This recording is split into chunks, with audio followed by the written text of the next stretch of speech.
At a party, my girlfriend laughed when asked if she'd marry me, said I was just fine for now. 3 days later, she's begging me to propose while I'm planning my wedding to her younger sister. I never thought I'd be the guy living out someone's worst nightmare, but here we are. I was grabbing another beer from Kyle's kitchen when I heard Monica's voice floating from the living room, that particular tone she used when she was holding court with her sorority sisters from USC. I'd been dating Monica for 2 years, and this housewarming party in our San Diego neighborhood was supposed to be a celebration. Kyle had finally bought his first house after building his landscaping business from nothing, complete with a mortgage he'd qualified for on his own credit, and I was genuinely proud of my best friend's success. We'd both aged out of foster care together at 18 with nothing but a couple $100 and whatever fit in a garbage bag, so watching him thrive felt like validation that our rough starts didn't define our endings. I was planning to surprise Monica with a promise ring next week for our anniversary, something simple but meaningful that showed I was serious about our future together. The velvet box was sitting in my truck's glove compartment, and I'd been rehearsing what I'd say when I gave it to her, practicing the words that would tell her she was worth building a life around. "So would you actually marry Jared?" I heard Ashley ask, and my hand froze on the refrigerator handle, beer bottle halfway to my lips. "Oh my God, no way," Monica laughed, that sharp, dismissive sound she made when she thought something was particularly ridiculous. "I mean, he's sweet and all, but he's just fine for now. Until I find someone with real money and connections, you know?" My stomach dropped like I'd missed a step going downstairs, that familiar free-fall sensation I remembered from childhood. I stood there listening as she continued, her voice carrying clearly through Kyle's open-concept living space. "He's a firefighter instructor, not even a real captain or anything important. Lives in that tiny beach cottage with his beat-up old truck. I'm not trying to be mean, but seriously, I can't introduce someone like that at the industry events I need to attend for my career. He's like temporary entertainment until something better comes along." The women laughed appreciatively, and I heard glasses clinking as they moved on to discussing someone's vacation photos from Cabo. I felt 12 years old again, standing in another foster family's hallway while they debated whether keeping me was worth the emotional and financial hassle. The Hendersons had eventually decided it wasn't, just like the Kowalskis before them and the Patels before that. Each family had their reasons why I didn't quite fit their picture of what they wanted their lives to look like. I'd learned to recognize that tone, the casual dismissal that meant I was being evaluated and found lacking in ways that mattered to them. I quietly set my unopened beer on Kyle's granite counter and walked out his back door, fishing my keys from my pocket while trying to keep my breathing steady. My hands weren't shaking, which surprised me. Maybe I'd been expecting this conversation eventually, somewhere deep down where I kept all my abandonment fears carefully locked away like evidence of my fundamental inadequacy. The drive to the beach where I volunteered took 15 minutes through the winding streets of Pacific Beach, and I spent them trying to process what I just heard echoing in my head. Monica knew about my history in foster care, knew how every placement had ended with well-meaning people deciding I wasn't quite what they'd hoped for when they signed up. She'd held me through panic attacks when those memories surfaced during anniversaries of my parents' death, promised me that not everyone would leave, that she saw something in me worth staying for. Apparently, she'd been lying the entire time, or at least keeping her real opinions to herself while she figured out her exit strategy. I parked at the beach access where I taught water safety to kids from the group homes, kids who reminded me of myself at that age, desperate to prove they deserved love and stability, convinced that if they just tried hard enough, someone might actually want to keep them around. The irony wasn't lost on me that I'd spent 2 years trying to prove to Monica that I was worth keeping, never realizing she'd already decided I wasn't and was just biding her time until something better walked into her life. I'd built my life deliberately small but meaningful after aging out of the system at 18 with nothing but a duffel bag and determination not to become another statistic that social workers would shake their heads about at conferences. The fire department hired me as a training coordinator 3 years ago, and while I wasn't pulling down 6 figures like the tech bros Monica networked with, I made decent money teaching new recruits ocean rescue techniques and running weekend surf lessons for at-risk youth through a non-profit partnership with local group homes. My beach cottage was a 15-minute walk from the station, small but mine, with a view of the Pacific that made every mortgage payment feel worthwhile and a tiny deck where I could watch the sunset while grading incident reports. The restored 1987 Ford pickup in my driveway had taken me 2 years to rebuild from the frame up, hunting for parts at salvage yards and learning engine repair from YouTube videos, and I was prouder of that truck than most people were of their luxury cars because it represented everything I'd accomplished on my own. Monica worked for Elegant Affairs, an upscale event planning company that handled million-dollar weddings and corporate galas for San Diego's entertainment and tech elite, coordinating events where individual floral arrangements cost more than most people's monthly rent. She drove a leased white Mercedes that cost more per month than my mortgage, lived in a luxury apartment complex in La Jolla with amenities I couldn't pronounce like a concierge and valet parking, and spent her weekends networking at yacht clubs and country clubs throughout Southern California where membership fees started at $20,000 annually. We'd met 18 months ago when my crew responded to a kitchen fire at the Grand Del Mar, one of her high-end wedding venues where she was coordinating a 3-day celebration that probably cost more than I made in a year, complete with imported flowers and a celebrity chef flown in from New York. While my team ventilated smoke from the industrial kitchen and checked for structural damage, she'd handled the crisis with impressive calm, rescheduling vendor deliveries and relocating dinner service to the resort's backup ballroom without losing her composure or making the bride feel like her perfect day was ruined. "You guys are lifesavers," she'd said afterward, and something about the way she looked at me made me think she meant it as more than professional gratitude. When I asked if she wanted to grab coffee sometime, she'd surprised me by saying yes immediately, like she'd been hoping I'd ask. Our first date was at a casual beachside cafe where she seemed genuinely charmed by my stories of helping troubled teenagers find purpose through ocean rescue training, laughing at my awkward attempts at surf instruction humor and asking thoughtful questions about working with kids who'd been written off by everyone else in their lives. She told me about growing up in Malibu with parents who measured success by net worth and social connections, how she'd chosen event planning because she loved creating perfect moments for people, even if those people had more money than sense and spent fortunes on parties that lasted a few hours. "You do something that actually matters," she'd said that first night, watching surfers catch the last waves before sunset. "These kids you work with, they're lucky to have someone who gives a damn about them as human beings." For months, it felt real and sustainable. She started keeping designer clothes at my cottage, joined me for weekend beach cleanups with the volunteer groups, even helped me teach basic water safety to a group of foster kids during a summer program, getting in the water despite worrying about what salt water would do to her expensive highlights. She'd take photos of us working together and post them with captions about finding someone who shared her values and made her want to be a better person, making it seem like my modest lifestyle was exactly what she'd been looking for all along. Kyle had been encouraging me to trust that not everyone would abandon me like my past experiences suggested, pointing out how Monica seemed different from the women who usually dismissed guys like us once they learned about our backgrounds.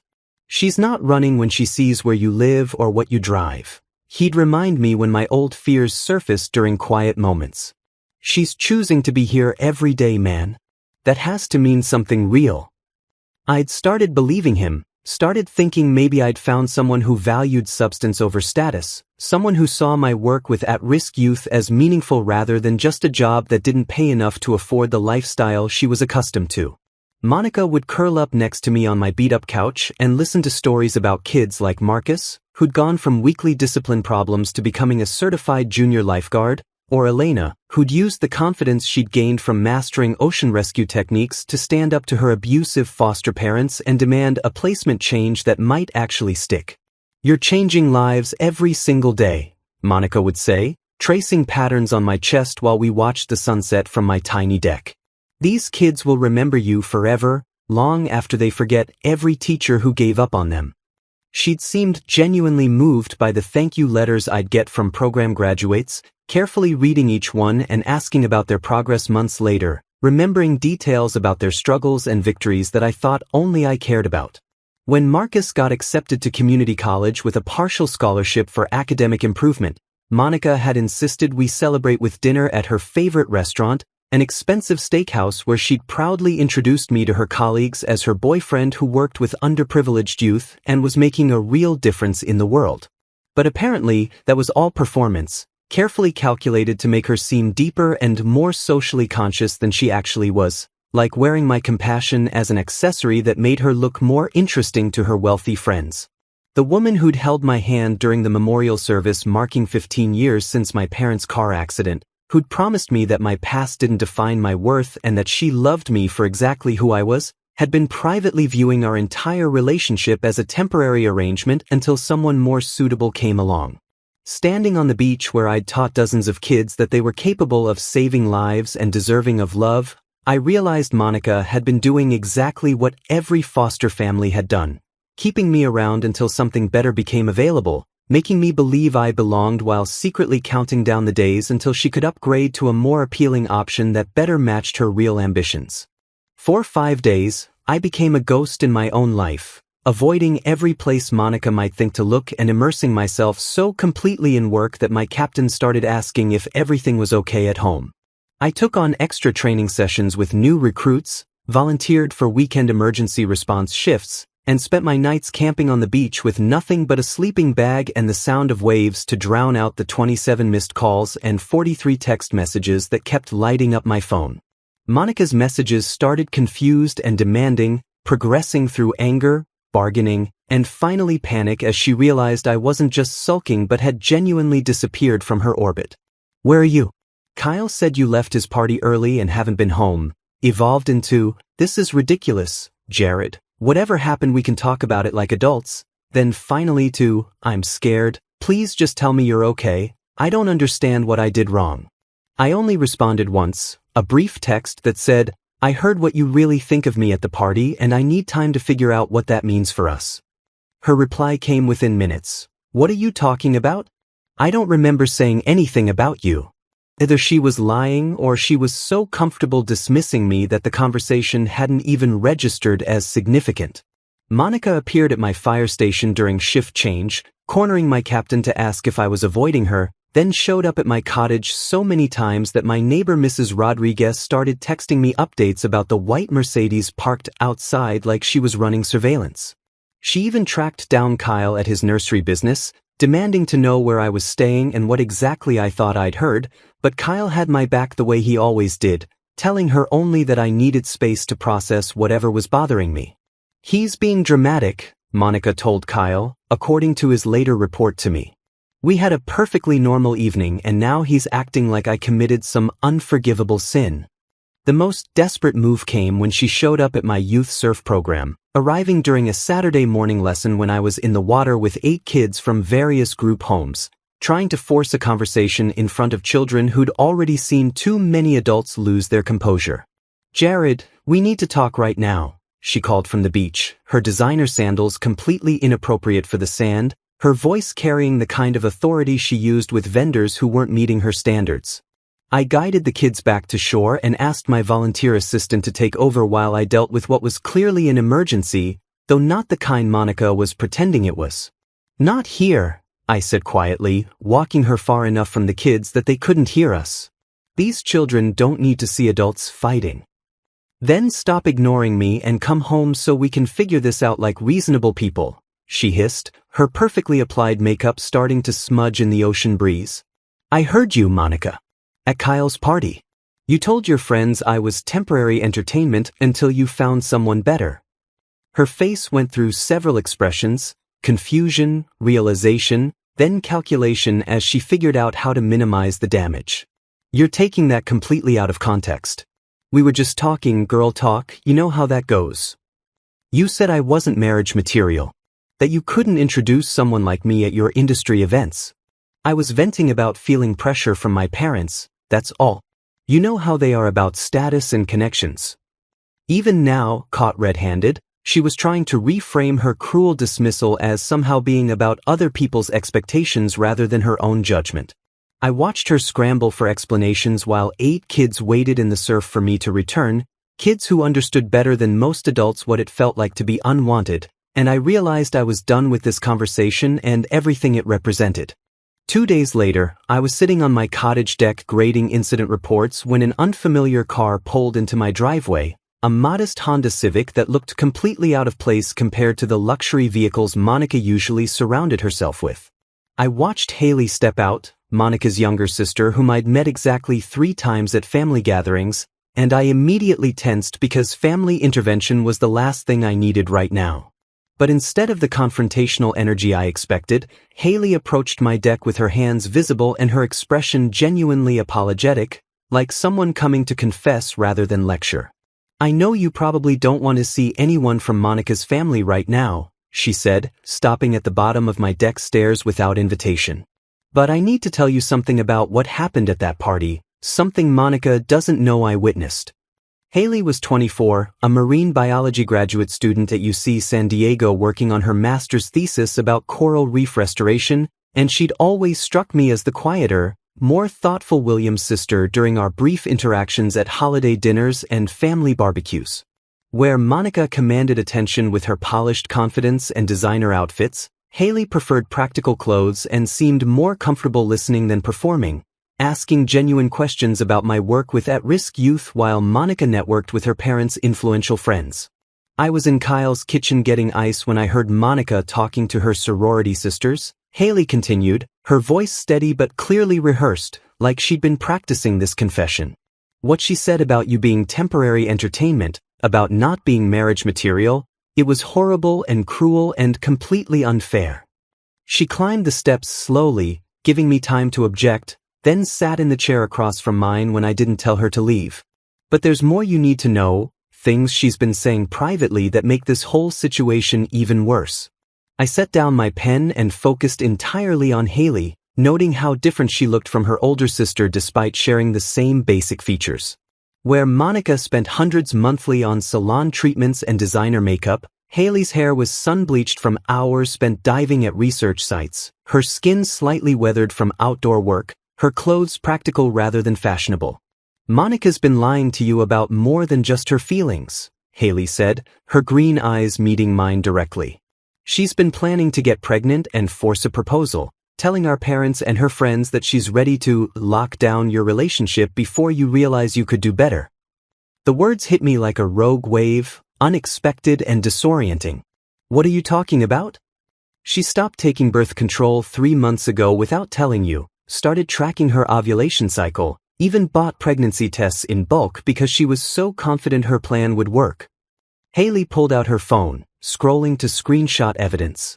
"She's been bragging about how easy it would be to manipulate you into marriage once she got pregnant, how guilty you'd feel about abandoning her and a baby given your foster care background."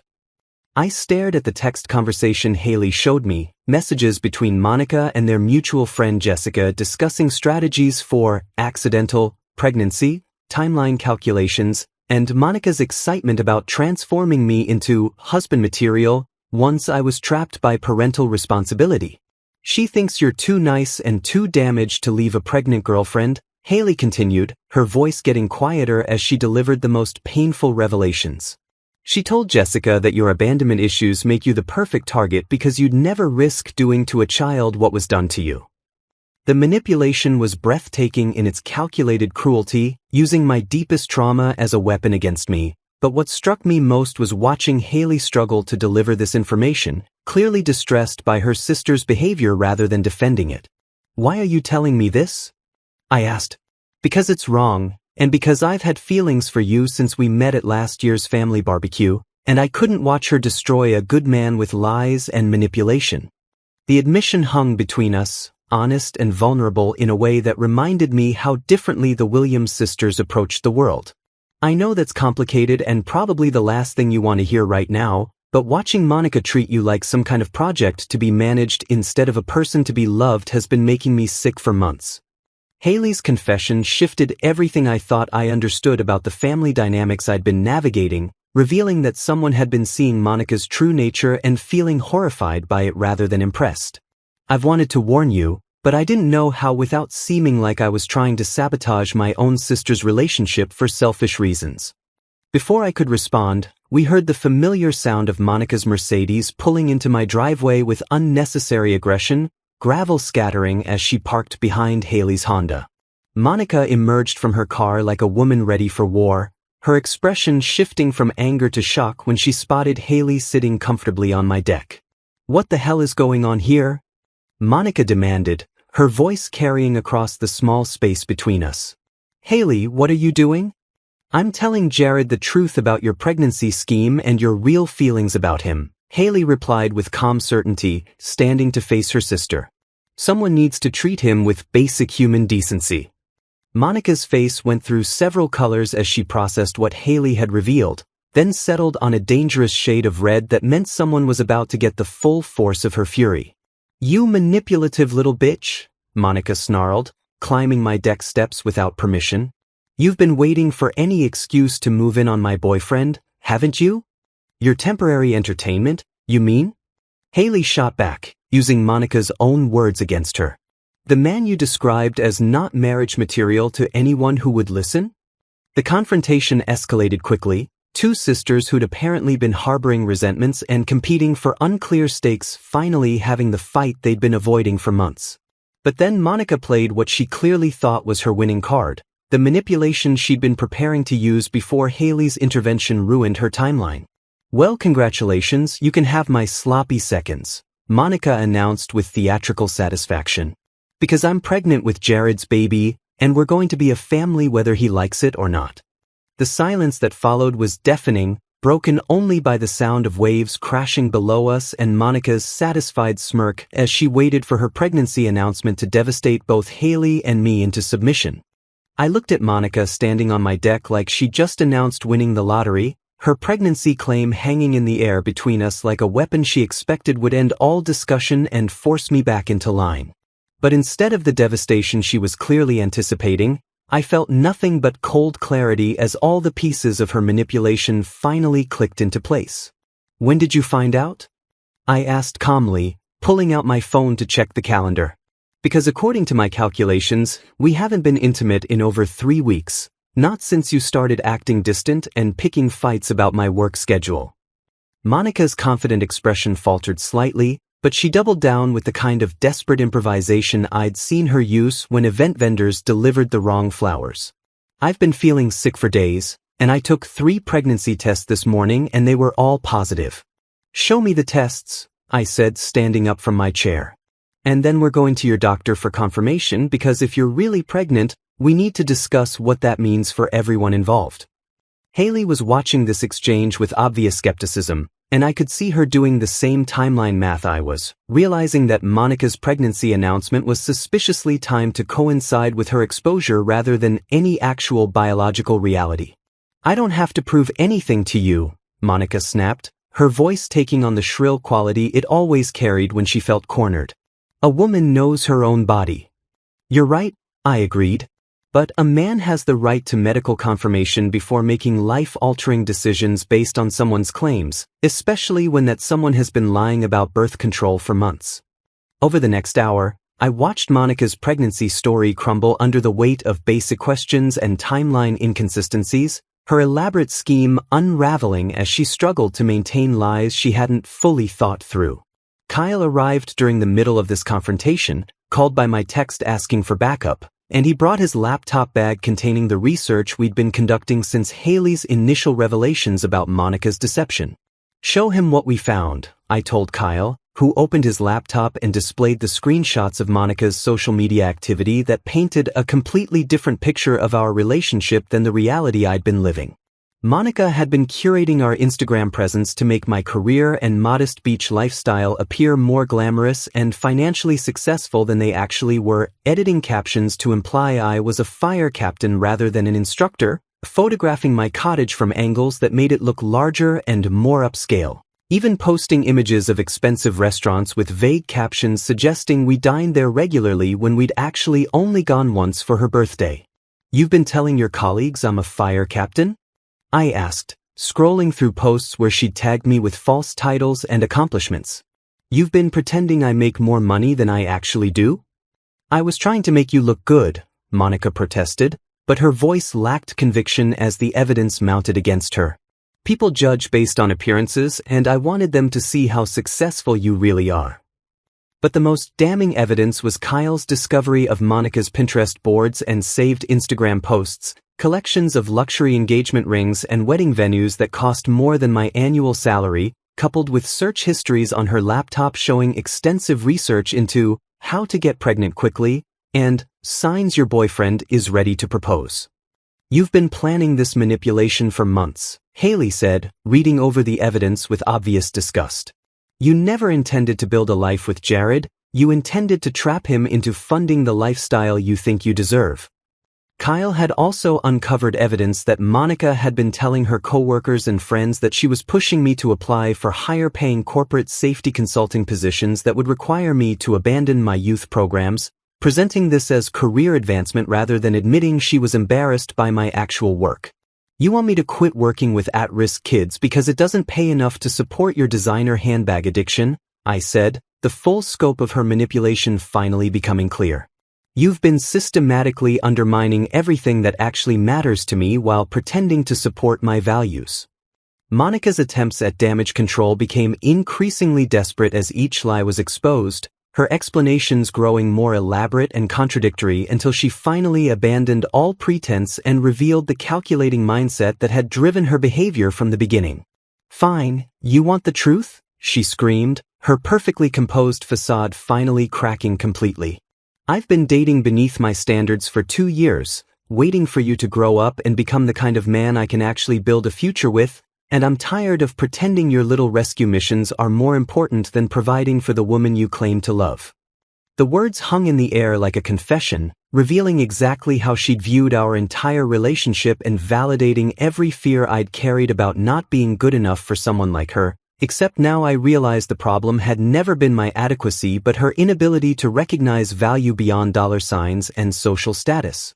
3 days later, we sat in Dr. Patricia Valdez's office while Monica underwent the pregnancy test she'd been avoiding since her initial announcement, her confident demeanor replaced by obvious anxiety as medical reality threatened to expose her final desperate lie.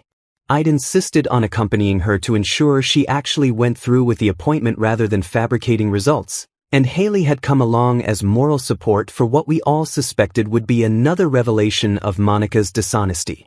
The blood test is negative, Dr. Valdez announced with professional neutrality, looking between Monica and me with the kind of careful expression medical professionals use when delivering news that might trigger emotional reactions. You're definitely not pregnant, Monica. The symptoms you described could be stress-related or due to hormonal changes from recently stopping birth control. Monica's face went through several stages of processing this information, from shock to disappointment to what looked like genuine confusion, as if she'd convinced herself so thoroughly of her pregnancy that she'd actually believed her own fiction. But I took 3 home tests and they were positive, she protested weakly, her voice lacking the conviction she'd displayed on my deck. Home pregnancy tests can show false positives for various reasons, Dr. Valdez explained patiently. Certain medications, medical conditions, or even improper test administration can cause misleading results. The blood test is definitive. I felt a complex mixture of relief and exhaustion as Monica's last manipulation crumbled. But what struck me most was watching her struggle to process that her carefully planned scheme had been built on nothing more than wishful thinking and desperation. We left the medical office in complete silence, Monica walking to her Mercedes like someone attending her own funeral while Haley and I followed at a respectful distance, both of us recognizing that this moment marked the definitive end of whatever relationship Monica and I had pretended to share. But Monica's humiliation was far from over, because that evening brought an unexpected visit from her parents, Richard and Patricia Williams, who'd driven down from their Malibu estate after Monica had apparently called them with news of her pregnancy and impending engagement.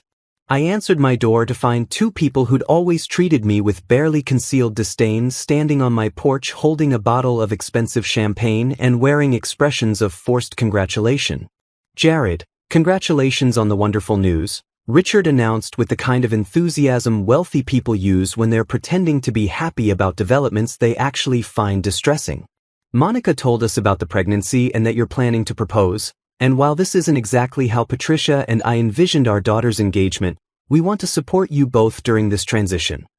I invited them inside while texting Haley to come over immediately, knowing this conversation would require witnesses and moral support as Monica's web of lies reached its inevitable conclusion. There's something you need to know about Monica's pregnancy announcement. I began carefully, watching their faces as I explained the medical appointment and negative test results. Patricia Williams went through several emotional phases as she processed this information, from confusion to anger to what looked like genuine shame as she realized her daughter had fabricated an entire crisis to manipulate multiple people simultaneously. "She's not pregnant?" Patricia asked, her voice barely above a whisper. She called us crying about being scared and overwhelmed, needing family support during this difficult time. "She's been lying about more than just pregnancy," I continued, and over the next hour I walked them through the evidence Kyle and Haley had compiled. The manipulative social media posts, the birth control deception, the calculated attempts to trap me into marriage, and most devastatingly, the recorded conversation where Monica had dismissed me as temporary entertainment to her sorority friends. Richard Williams, a prominent entertainment industry executive who'd built his career on reading people and recognizing manipulation, listened to everything with growing horror before turning to his older daughter with an expression I'd never seen him wear around family. "Monica, is this true?" he asked quietly. "Did you really say those things about Jared? Did you really plan to trap him with a fake pregnancy?" Monica's attempt to defend herself dissolved into tears and eventually angry accusations against everyone present, but her parents weren't interested in hearing excuses for behavior they clearly recognized as socially and morally unacceptable. "We raised you better than this," Patricia said, her voice carrying decades of disappointment. "This is manipulative, cruel behavior that reflects poorly on our entire family." The confrontation reached its climax when Richard, clearly embarrassed by his daughter's actions and probably concerned about his professional reputation being connected to this scandal, pulled out his checkbook and attempted to buy my silence about the entire situation. "Jared, I think we can all agree this has been a misunderstanding that got out of hand," he said, writing numbers on a check with practiced efficiency. "Perhaps $50,000 would help you move forward and ensure this unfortunate situation doesn't become public knowledge that might damage Monica's career prospects." I stared at the check he held out to me, recognizing it as the ultimate expression of how this family viewed relationships and problems. Everything could be solved with enough money, everyone had a price, and emotional damage was just another business expense to be managed. "Keep your money, Mr. Williams," I said, standing up and walking to the door. "Your daughter's behavior speaks for itself, and I'm not interested in covering up her lies or protecting her from the consequences of treating people like disposable objects." The Williams family left my cottage that night in complete disarray, Monica sobbing about how nobody understood the pressure she'd been under, Patricia demanding to know where they'd gone wrong as parents, and Richard muttering about damage control and reputation management like this was a corporate crisis rather than a family tragedy. But before they reached their cars, Haley made her own announcement that shifted the family dynamics in ways none of us had anticipated, declaring her intention to stay in San Diego and pursue her relationship with me regardless of her family's approval or disapproval. 8 months later, I stood barefoot in the sand at sunset, watching Haley walk toward me in a simple white dress that moved perfectly with the ocean breeze, her smile radiant as she approached the altar we'd built from driftwood at the exact spot where I taught my weekend surf lessons.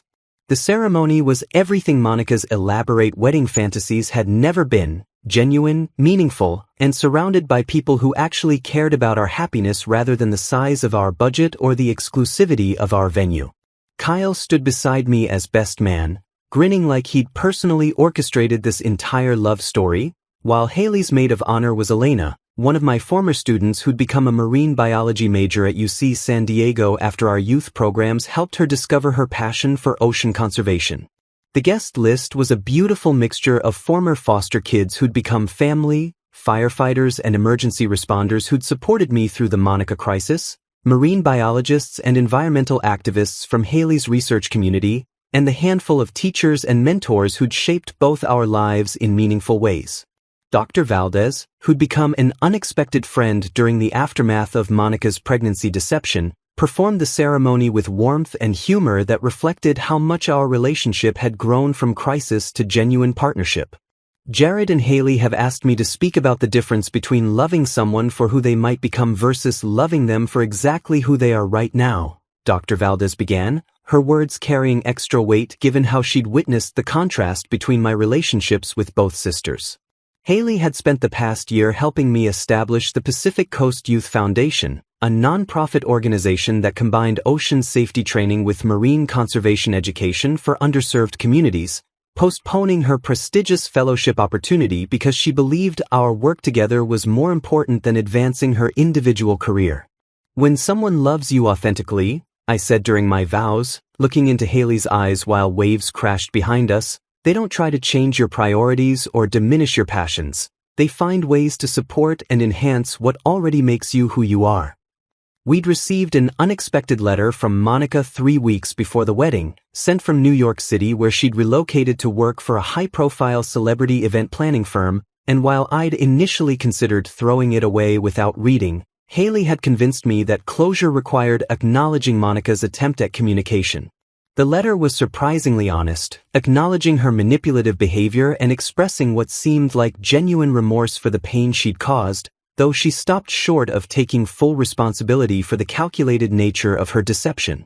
"I realize now that I was trying to force you into becoming someone you never wanted to be, instead of appreciating the person you actually were," she'd written. "Haley deserves the credit for seeing your value when I was too focused on my own agenda to recognize what I was throwing away." The letter concluded with her blessing for our marriage and a confession that losing me had forced her to confront how shallow and transactional her approach to relationships had become, leading to therapy and what she claimed was genuine personal growth. Whether that growth was authentic remained to be seen, but her acknowledgement felt like the final piece of closure I needed to move forward completely. As Haley and I exchanged rings made from sea glass we'd collected together during morning walks on the beach, I thought about how different this moment felt from anything I'd imagined with Monica. There was no performance, no anxiety about meeting someone else's expectations, just pure joy at committing to someone who loved me exactly as I was. By the power vested in me by the state of California and the unwavering belief that true love recognizes and celebrates authentic partnership, Dr. Valdez announced with obvious happiness, "I pronounce you husband and wife." The reception was held on the beach as the sun set over the Pacific, with string lights powered by solar batteries and a potluck dinner contributed by everyone who'd helped make our relationship possible, creating exactly the kind of community celebration that reflected our values rather than our budget. Later that evening, as Haley and I walked hand in hand along the shoreline where our story had really begun, I realized I'd finally learned the difference between being loved as a temporary convenience and being cherished as a lifelong partner who shared someone's deepest dreams about making the world a better place.